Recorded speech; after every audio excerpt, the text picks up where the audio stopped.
Sebelum kami mulai ke materi, kami berdua akan memperkenalkan diri terlebih dahulu. Kenalkan, nama saya Ana Agung Bagul Selendra Fitrialta, bisa dipanggil Selendra. Halo Salendra. Perkenalkan, nama saya Sangkompiang Krishna Prayata, bisa dipanggil Sangkompiang. Halo Sang Kompiang. Baik, kami semua sudah memperkenalkan diri. Kita berdua akan lanjut ke materi. Disimak ya teman-teman. Baik. Materi pertama yaitu kesiapsiagaan bencana akan dijelaskan oleh saya. Apakah kalian tahu apa itu bencana? Tidak. Baik, jika tidak tahu, saya akan jelaskan. Bencana adalah kerugian luar biasa yang menimbulkan kerugian harta, benda, maupun jiwa.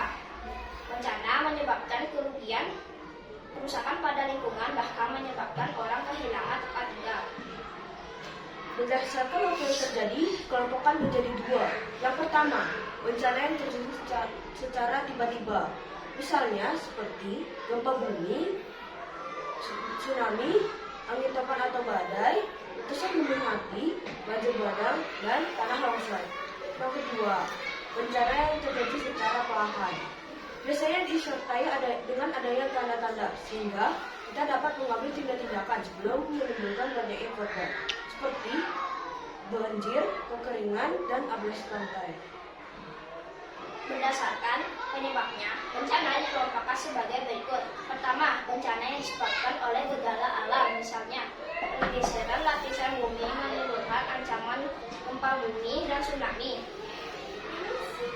Letusan gunung api menimbulkan ancaman gempa vulkanik, letusan, semburan awan panas, dan hujan abu.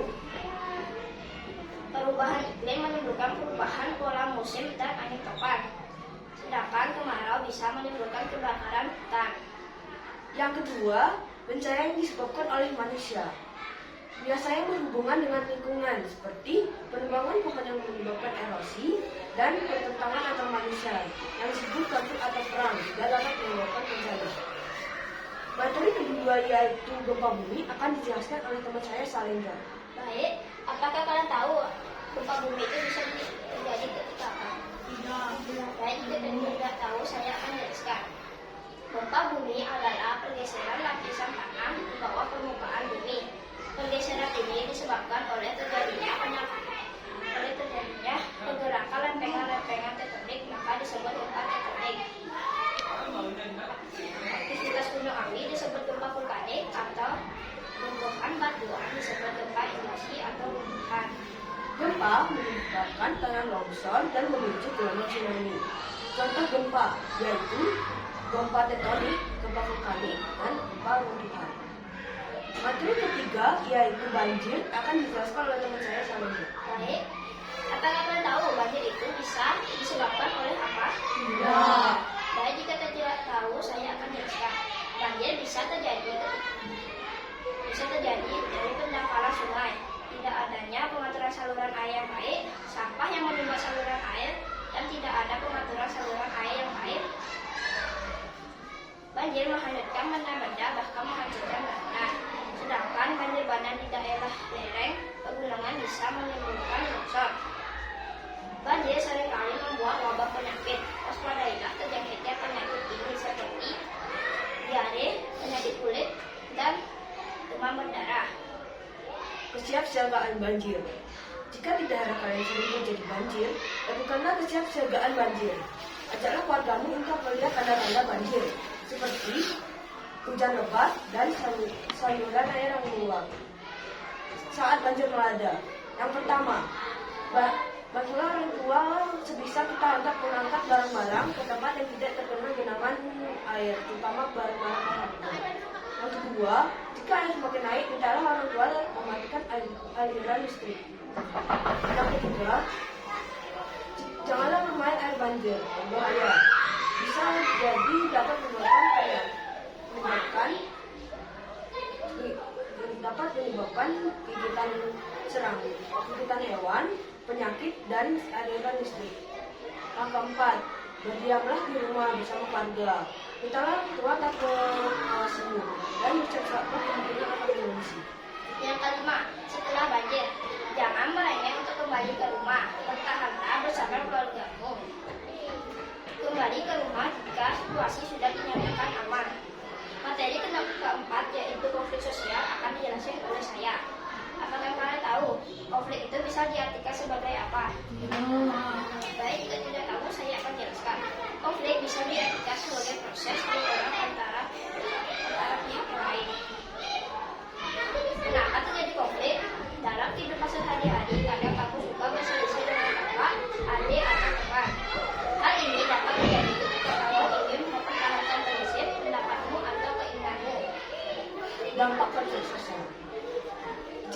terjadi perselisihan, maka kegiatanmu akan terganggu. Perselisihan yang besar dan panjang dapat menyebabkan kamu tidak bisa sekolah, bermain, dan mengunjungi sanak pautmu. Mengatasi konflik. Konflik dapat dicegah dengan adanya dua orang yang saling menghargai. Jika ada dua kelompok yang saling bertentangan mencapai saling pengertian, maka mereka akan mencoba menenangkan konflik.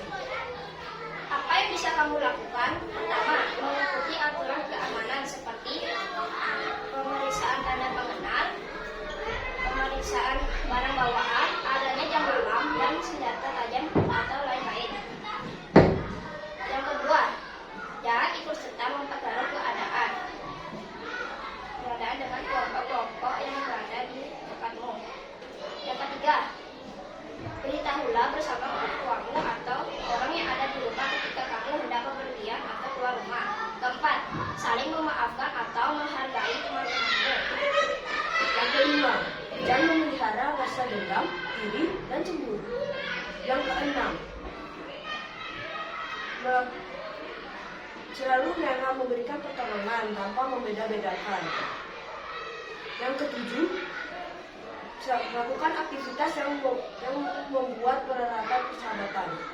Yang terakhir, kirimkan kartu ucapan dan atau surat persahabatan.